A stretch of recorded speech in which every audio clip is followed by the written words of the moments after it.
그래서 자제를 해야 되는 거예요. 근데 사람들이 뭐라고 그래요? 아, 예수님도 술 드셨는데 뭐 이렇게 얘기를 해요. 아, 예수님도 술 드셨잖아요. 몰라서 하는 말이에요. 예수님은 33년 동안 이 땅에 살면서 알코올 들어가는 거는 입에 대지도 않았어요. 포도즙을 드신 거예요. 포도즙을. 자, 그거로 뭘 보면 알 수 있냐면, 지금 여러분들, 예수 믿는 사람들, 저는 이제 뭐, 이스라엘을, 성지순례를 못 가봤으니까 돈이 없어서 가려면 막 몇백만 원 들으니까 못 가요. 근데 갔다 온 사람들의 말에 의하면, 뭐, 목사님들이나 선교사님들이나 아니면 뭐, 성지순례를 갔다 온 집사님, 장로님들 많잖아요. 그런 분들의 말에 의하면, 그 사람들의 말에 의하면이에요. 그 곳곳에 포도주를 파는 가게가 있대요. 그런데 거기에 가면은 뭐라고 써있냐면, 이것은 예수님이 드셨던 포도즙입니다. 이것은 알코올이 안 들은 겁니다. 이렇게 하면서 설명을 하면서 판다는 거예요. 이것은 예수님이 마신 포도즙입니다. 이렇게 얘기를 한다는 거예요. 그 사람들 다 알아요. 그거 성경을. 예수 믿는 사람이든 안 믿는 사람이든 유대인들이니까 아는 거예요. 그러니까 우리나라에서는 그런 걸 확실하게 안 하다 보니까 성경이 카톨릭에서 잘못된 번역을 하다 보니까 첫 번부터 창세기부터 번역을 그렇게 하다 보니까 전체를 다 그냥 포도주로 만들어 버렸단 말이에요. 그래서 그걸 모르는 목사님들도 많아요. 대부분이 몰라요. 그걸.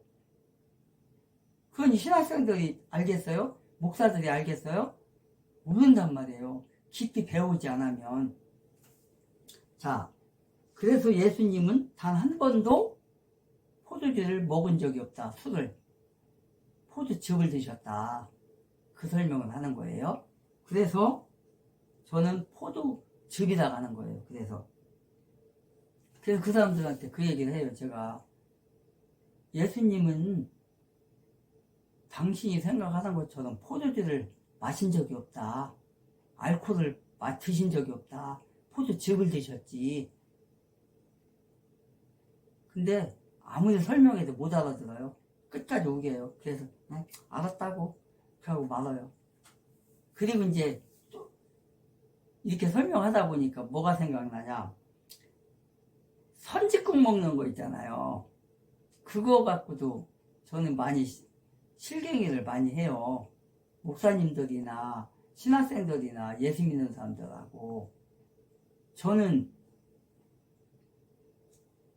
선지를 먹으면 안 된다고 생각하는 사람이에요. 왜 그래요? 창세기에서 노아의 방주 끝나고 나서 뭘 하겠어요? 방주에 나왔을 때 이제부터 너희들이 고기를 먹으라겠어요. 방주 이전에는 고기를 안 먹었어요. 하나님이 허락을 안 했으니까.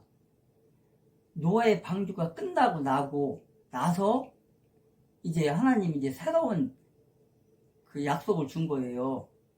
이제 시대가 바뀐 거예요. 이제 거기서 그러면서 이제부터는 고기를 먹어라. 그러면서 조건을 붙여요. 그러나 생명을 유지하게 만드는 피는 먹지 말라고 그래요. 먹는 날에는 죽는다고 얘기를 해요. 너의 피에서 그 짐승이든 사람이든 그 피값을 찾겠다라고 얘기를 해요. 그것도 한번 찾아볼까요? 자, 아까 제가 포도주에 대한 게 창세기에 있다고 했죠. 처음으로 나온 거. 여기 먼저 한번 읽어보겠습니다.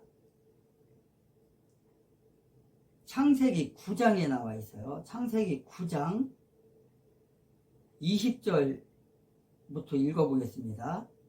노아가 농부가 되기 시작하여 포도원을 세우고 포도주를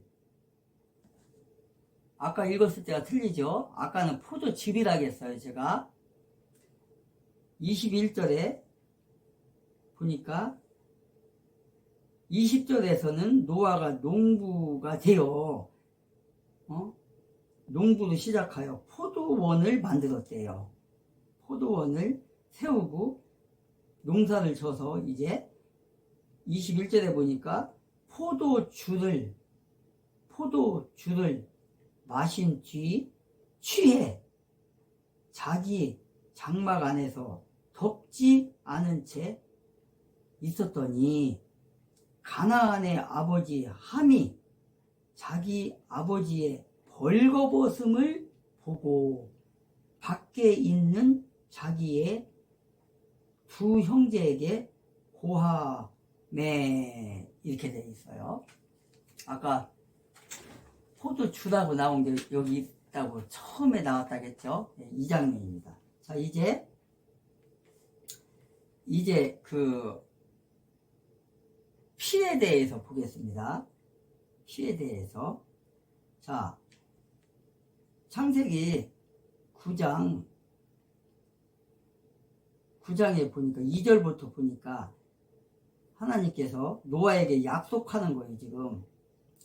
2절에 보니까 너희에 대한 두려움과 너희에 대한 무서움이 땅의 모든 짐승과 공중의 모든 날짐승과 땅 위에서 움직이는 모든 것과 바다의 모든 물고기에게 있으리니 내가 그것들을 너희 손에 넘겨주노라. 3절에서 살아서 움직이는 모든 것이 너희에게 먹을 것이 뭐라고요? 살아있는 것이 움직이는 것이 움직이는 모든 것이 너희에게 먹을 것이 될 것이요. 푸른 채소와 같이 내가 모든 것들을 너희에게 주었노라. 그러나 너희는 고기를 그것의 생명인 그것의 피와 함께 먹지 말지니라. 내가 반드시 너희 생명인 너희 피를 요구하리니 모든 짐승의 손에서 그것을 요구할 것이요 사람의 손에서 곧 각 사람의 형제의 손에서 사람의 생명을 요구하리라. 그러면 6절에 보면은 누구든지 사람의 피를 흘리는 자는 사람에 의해 자기 피를 흘리리니 이는 하나님이 자신의 형상대로 사람을 만들었기 때문이니라. 이렇게 돼 있어요. 자, 두 가지를 봤죠, 우리가? 처음에 설명할 때 예수님은 살아계실 때, 살아서 사역하실 때 포도주를 마셨다, 안 마셨다? 안 마셨다. 근데 사람들은 마신 줄 알더라. 포도즙을 드셨어요. 자, 근데 창세기에서 처음에 노아의 가족이니까 이제 노아가 처음으로 이제 방주에서 나와서 이제 농사를 진 거예요, 지금. 포도원을. 그래서 거기서 포도주라고 나오잖아요. 포도주의 첫 번째가. 그걸 포도주를 마시고 그냥 막 헬로 해갖고 그냥 그렇게 옷을 벗고 있었던 거예요. 포도주를 먹고. 그런 겁니다. 근데 아까 우리가 읽었을 때는 어때요? 아까 제가 말했을 때는 혼인잔치? 아까 요한복음 포도즙이라고 나왔죠? 거기서는. 바로 그거예요. 달라요. 그런 포도주라고 나오는 기절들이 몇 군데 있어요. 그 나머지는 다 포도즙입니다. 네. 어쨌든 그래서 지금 예수님께서 가나의 혼인잔치에서 포도즙을 만든 사건이 최초의 뭐예요? 첫 번째 이적이다. 그런데 여기서 제가 말하고자 하는 거는 포도즙이 아니에요. 지금 혼인잔치에 대한 걸 설명을 하다 보니까 지금 이렇게 된 건데, 자, 이스라엘이라는 나라의 혼인식은 어떻게 되어 있냐면, 우리는 보통 우리나라는 예식장을 빌려서 보통 1시간 정도면 끝나잖아요. 순서가 다 정해져 있잖아요. 신랑 신부 입장 그 다음에 어쩌고 하면서 요새는 또 주례 이제 또 많이 없어졌어요. 요새는 옛날에는 주례사를 했었잖아요. 주례할 분을 섭외를 해가지고. 근데 요즘은 또 바뀌었어요. 시대가 21세기로 오면서부터 또 바뀌었어요. 주례하는 분이 없고, 엄마, 아버지, 저쪽 신부, 아버지, 이런 식이 돼갖고, 이제 뭐를 읽어요. 서로. 자녀에게, 자기 아들에게, 또 자기 며느리감에게, 그 다음에 자기, 뭐라고 해야 되나, 사위에게 하는 이런 것들 순서가 이렇게 바뀌었어요. 최근에 이제 제 신학교 동기 전도사님의 딸이 결혼식 하는데 거기를 갔더니 주례 하시는 분이 없이 했더라고요. 요즘 아이들이 다 그래요. 많이들 그렇게 해요. 첫 번째 딸 결혼식 때도 그렇고 두 번째 딸 결혼식 때도 주례사가 주례하는 분이 없더라고요. 이렇게 바뀌었어요. 자, 어쨌든 그렇게 바뀌었는데 1시간 정도 걸려요. 근데 우리나라처럼 생각하면 안 돼요. 이스라엘이라는 혼인제도는 보통 일주일씩이에요. 일주일씩. 그러다 보니까 충분하게 포도즙을 준비를 해야 되는 거, 모든 걸 다. 이게 이제 어디서 벌어지는 거예요? 신부집에서. 이렇게 결혼식을 하고, 이제 신랑 신부가 들러리들과 함께 신랑 측 손님도 있을 거고, 그 다음에 신부 측 들러리들도 있을 거 아니에요. 그러니까 같이 오는 거예요. 이렇게 오는 그런 장면이에요, 지금 이게. 그런데 신부 측 신랑을 맞으러 나왔다고 했잖아요. 그때의 1절에 보니까 그때의 하늘의 왕국은 자기 등잔을 가지고 신랑을 맞으러 나온 10 처녀에 비할 수 있으리라. 이러면서 뭐래? 5은 10 처녀 중에 5은 지혜롭고 5은 지혜롭지 못하다고 했잖아요. 지혜롭고 5은 어리석더라 이렇게 돼 있잖아요. 어리석더라. 자, 신랑이 신부집에서 결혼식을 하고 이제 오는데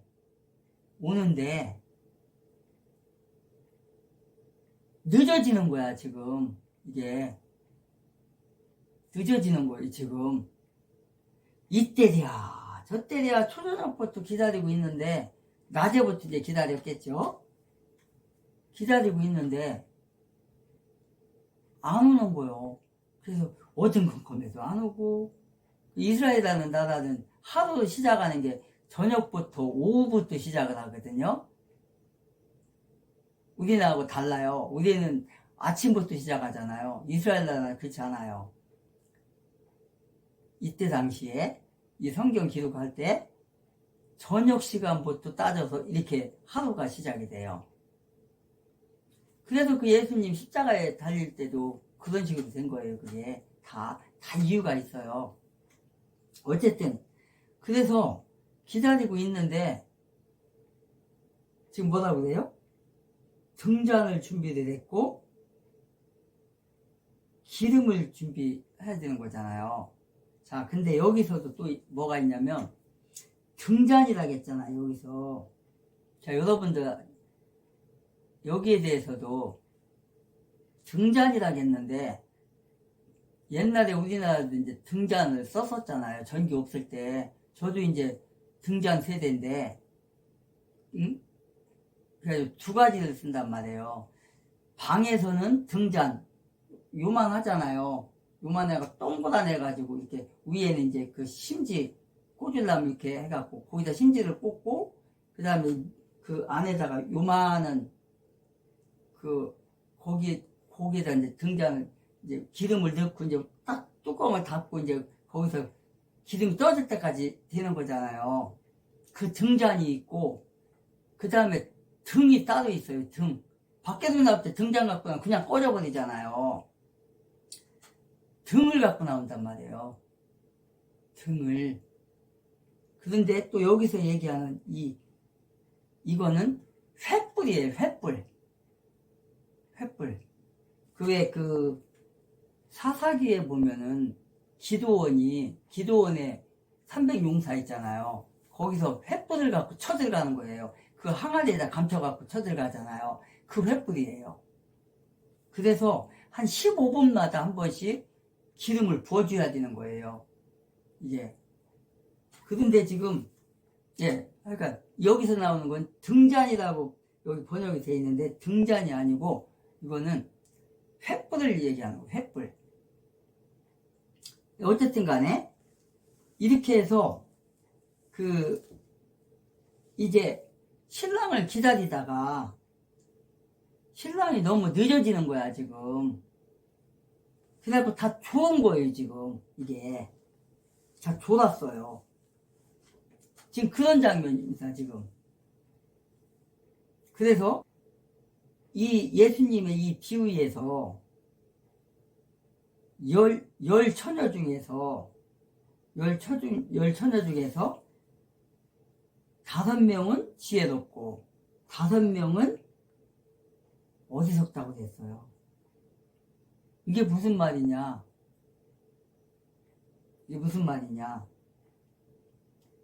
등잔은 준비했는데 기름을 넉넉하게 준비를 못한 거예요 지금. 그런데 어떻게 됐어요? 아까 6절까지 읽었을 때 한밤중에 외치는 소리가 나되 보라 신랑이 오는도다 너희는 그를 맞으러 나오라 하니 이렇게 되어 있단 말이에요. 신랑이 늦어지는 거야 지금. 그러니까 여기서 등잔이라는 건 뭐예요? 여기서 등잔이라는 거는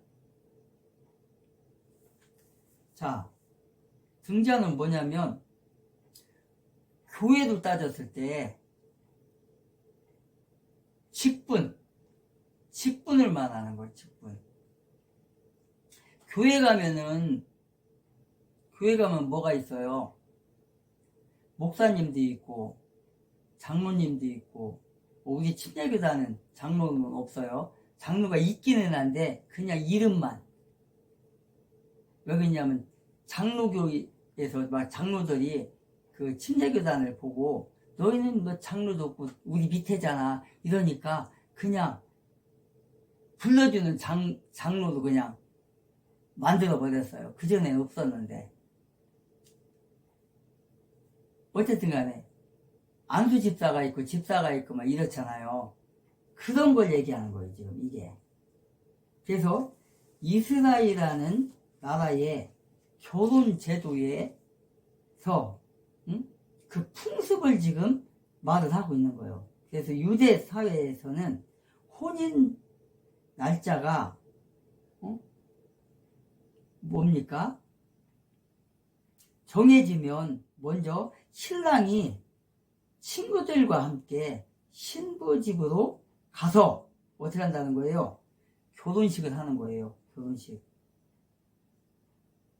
결혼식을 치른 후에 다시 신부와 신랑의 들러리들과 함께 들러리와 친구들을 어떻게 해요? 데리고 어디로 가요? 본가로 가는 거예요. 지금 본가로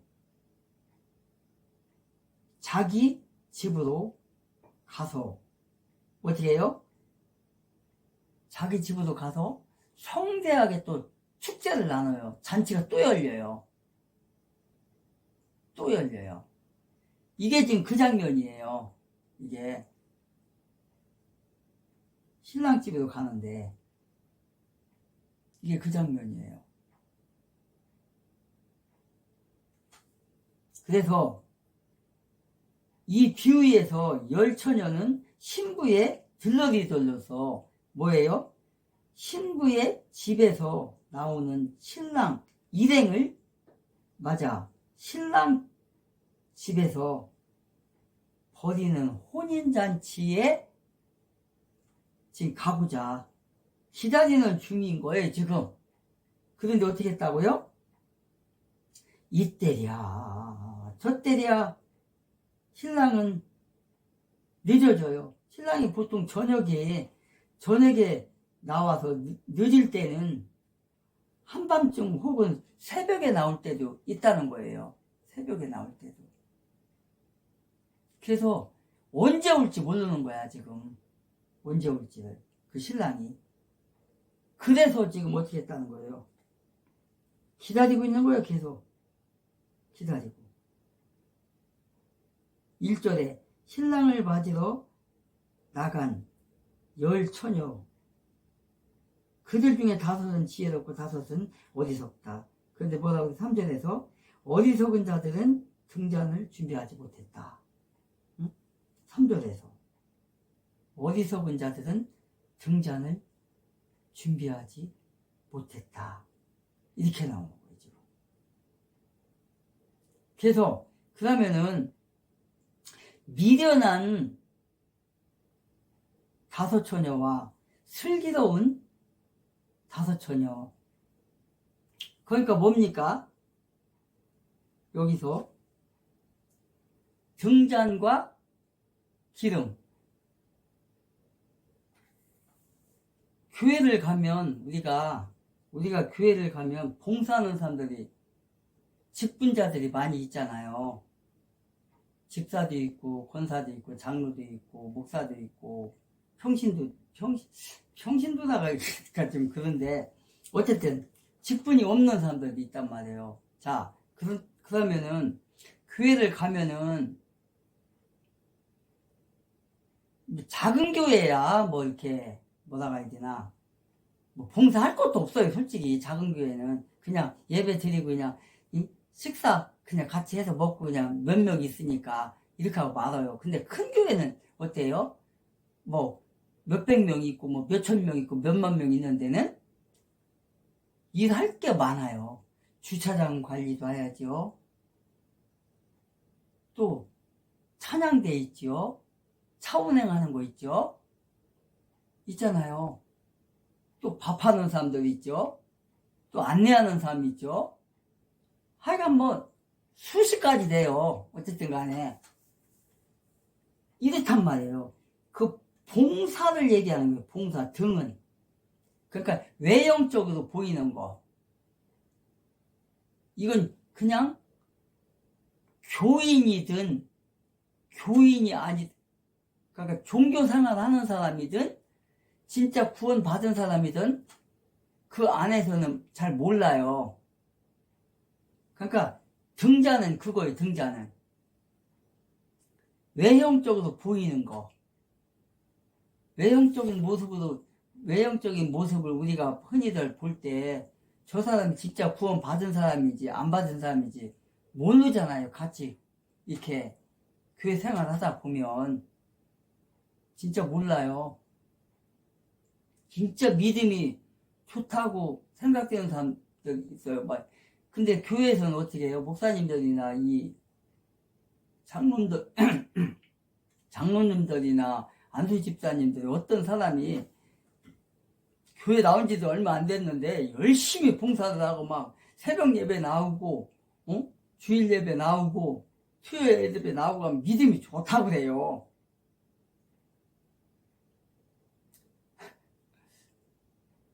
그것도 그 겉모습이잖아요. 그 외형적으로 보이는 거.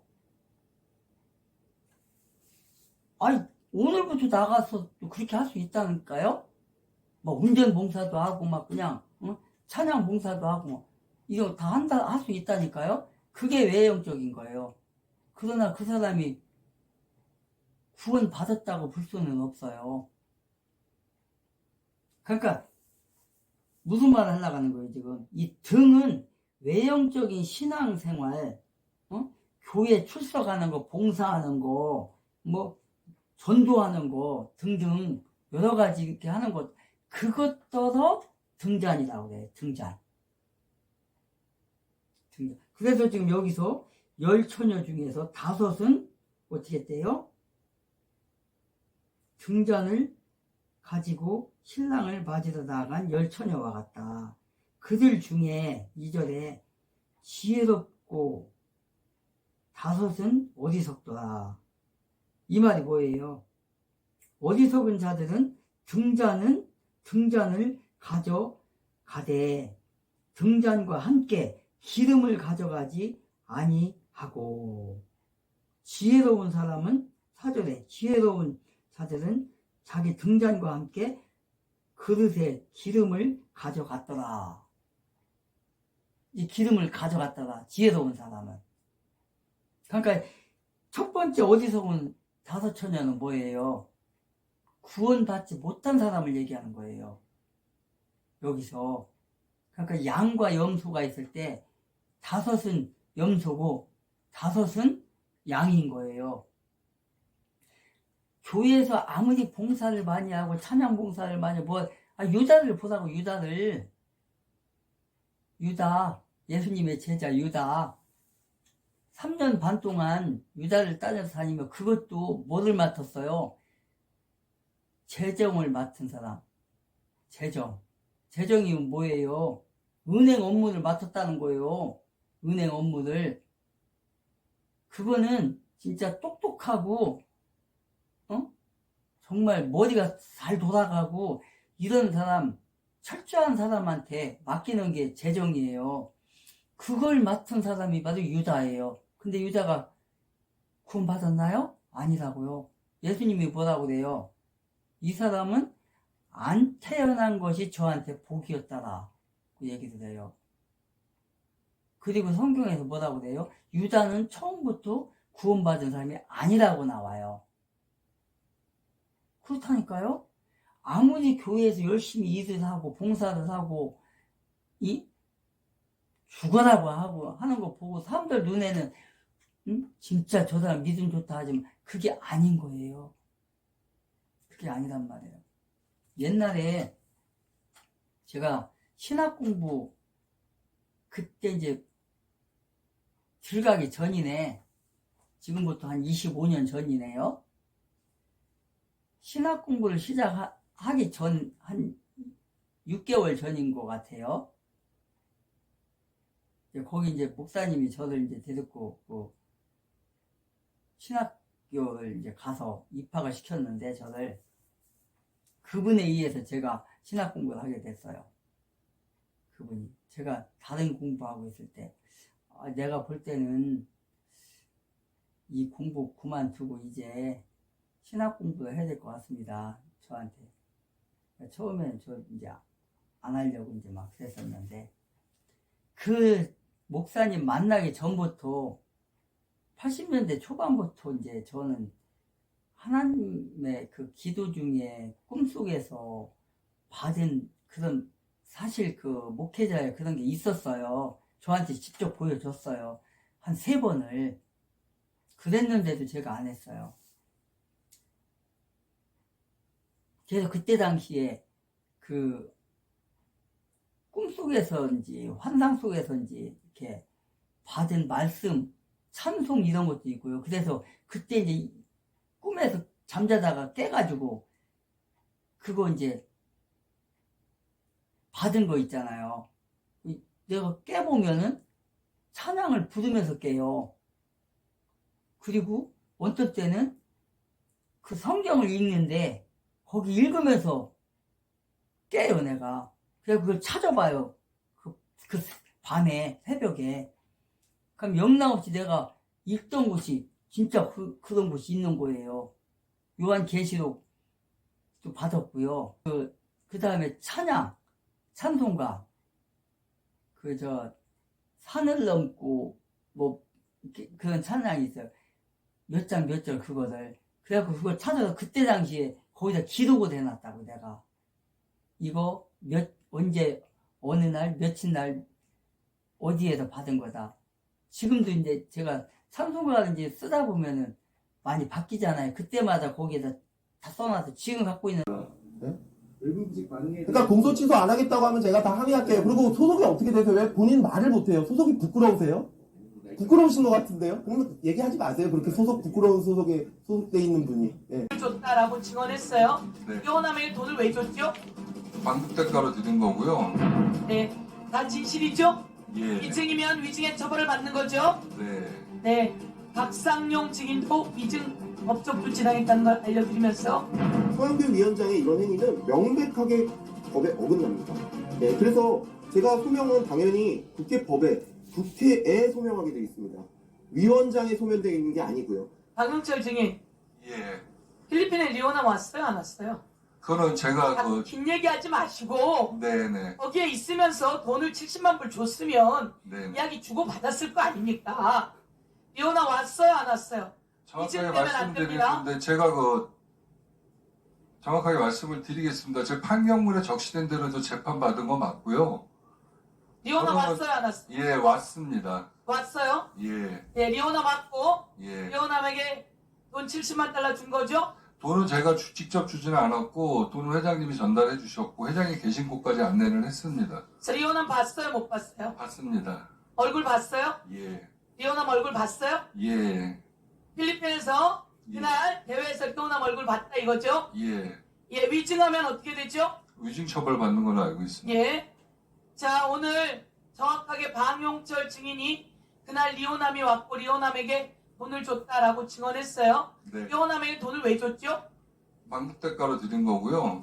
위원장님께서 말씀하신 거니까 최소한의 예의로 여기까지만 대답을 드리겠습니다. 그리고 나머지는 김성태 회장 재판이던 거기서 제가 증언 쓸 때 더 자세하게 설명하겠습니다. 방북 대가를 줬다 이렇게 지금 증언했죠? 네. 예. 그러니 여러분이 다 진술 세미나하고 만들어진 거라는 거예요. 그 다음에 이어서 가봅시다. 자, 양심의 손을 얹고 이야기한 겁니다. 그날 봤죠? 예. 예. 그날 봤고 만났죠, 리오남을. 네. 리오남을 만났고 그리고 리오남은 어디에 숙식했습니까? 그거는 이제 증언서도 제가 자세히 말씀드리겠습니다. 이 정도 말씀드리면 다 드릴 리오남은 거예요. 어느 숙소에 묵었습니까? 이혼함이 묵은 숙소는 저희가 알 수는 없습니다. 그럼 리오남을 어디에서 만났습니까? 이혼함이 제가 있는 곳으로 오셨습니다. 리오남 그 있었던 곳은 어디예요? 그 기록 친구는 달았어요? 제가 모릅니다. 항상 중국에서 뵀을 때도 아니 방영철 증인이 있는 곳으로 왔다면서 리오남이. 예. 질문이 그분이 계신 곳이 어디냐고 여쭤보셔갖고요. 그랬는데 어떻게 만나냐고 했더니 그 사람이 방영철 증인이 있는 곳으로 예, 왔다면서요. 오카다 호텔 후문 쪽으로 왔습니다. 어디요? 오카다 호텔 후문 쪽으로 오셨어요. 서우문에서 길에서 주었습니까? 후문 입구에서 만났습니다. 입구에서 만나서 후문 입구에서 줬습니까? 아닙니다. 제가 회장님이 계신 방까지 저는 안내를 했고요. 저는 그 회장이 대신해서 저희 일행들과 행사에 참석했던 사람들 자리로 이동했습니다. 그러면 리오남은 오카다 호텔 후문으로 왔고 거기서 만났고 그리고 회장이 있는 곳으로 안내했다 이런 것이고 예. 방영철 증인은 행사장에 갔다 이거죠? 예. 예, 그럼 그 시간이 몇 시입니까? 대충 초저녁 조금 지난 시간으로 기억하고 있습니다. 소저녁 조금 지난 시간. 예. 그럼 리오남을 만나고 난 다음에 김성태는 다시 행사장으로 내려왔습니까? 술이 많이 취해서 행사장 안 오시고 그냥 거기서 잠드셨습니다. 술이 그럼 초저녁 조금 지났는데 술이 많이 취했어요? 예, 행사하실 때도 뭐 와인 드시고 많이 했습니다. 그러니까 술이 많이 취한 상태에서 리오남을 데려다 줬고 그 그 방에서 리오남에게 돈을 줬다 이렇게 된 겁니까? 돈을 준비해 가셨기 때문에 아마 거기서 주신 걸로 알고 있습니다. 준비해 갔기 때문에 준 걸로 알고 있다. 예. 돈을 70만 달러를 준비해 갔고 네. 그것을 70만 달러 방용철 증인이 가져다 준 모양이죠. 아닙니다. 저희 그 같이 그 방이 한 100평 정도 되는 큰 방이었고요. 거기서 여러 명이 자다가 같이 있었고 그 내막은 이제 회장님하고 저랑 둘만 알고 있죠. 그러면 리오남하고는 뭐 만났으니까 얼굴은 기억하고 있고 네. 예 사진도 갖고 있겠네요. 옛날에 그 찍은 사진 있었는데 그건 핸드폰 다 없어지면 다 없어졌습니다. 그러면 리오남을 그 찍은 사진이든 갖고 있는 사진이 있으면 그걸 준비해 주세요. 네, 그거는 검찰에 아마 검찰에서 보관하고 있는 걸로 알고 있습니다. 검찰에서 보관하고 있습니까? 예, 네, 다 진실이죠? 예. 예. 위증이면 위증의 처벌을 받는 거죠? 네. 네, 박상용 증인도 위증 법적 조치 당했다는 걸 알려드리면서 예 다음으로 가겠습니다. 들어가세요. 네.